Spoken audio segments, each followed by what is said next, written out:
important to me, and it sort of like explains who I am more or less. And it's called I Remember Part 1, Family Gatherings.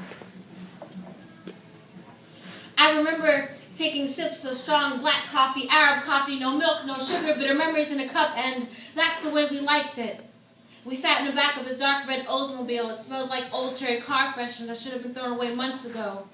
We'd go, sit, feed, pray. They are our blood, but they treat us like the needy. I remember pushing us to the front. Had to be the brave one, had to go first. Little brother never felt brave enough. Old country stations mixed with Sunday afternoons of Habibi Buck and Kalthum the Great.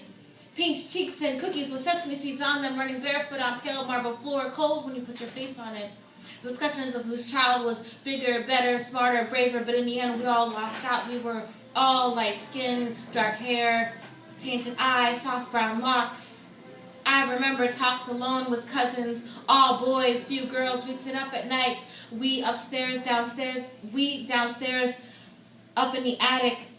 Everyone downstairs, we up in the attic. I wanted him to hold me as a sister. He wanted to follow the family and have a wife. And so I left, never to return, always to return, always to return. I remember Southern fried chicken and fresh cornbread, conversations of back in the day, and nigga please flew from person to person.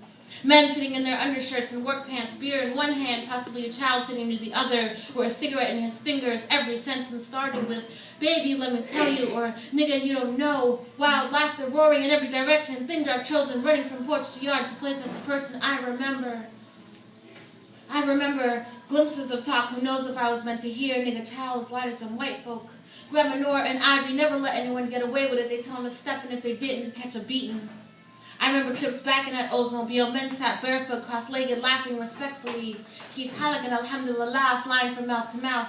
The women wore long skirts, sat on the other side of the room, feet covered, feet planted on the floor, little smiles, adoring, hateful eyes at their husbands, their cousins. I was the only child sitting on her father's lap, and he did it to show off. He did it to show off.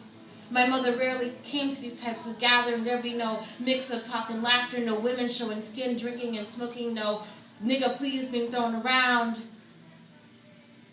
There were tables of clovers and black olives, plates of tan hummus and tea being passed around, piles of meat, rice filled with cashews and walnuts racing at your nose. I remember big breasts and tank tops, rocking chairs in the yard, grandpa covered in oil from his car, James Brown on a nearby radio station screaming, it's a man's world, but it ain't nothing without a woman. It's a man's world, but it ain't nothing without a woman. And I remember wearing Philly dresses, posing for pictures I knew I wouldn't see or understand until years later.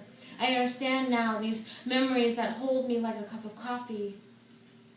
I remember never liking to take sips of black coffee, so I mixed lots of sugar and tons of milk, giving taste and flavor to the bitter memories, and that's the way we like it. That's the way I like it.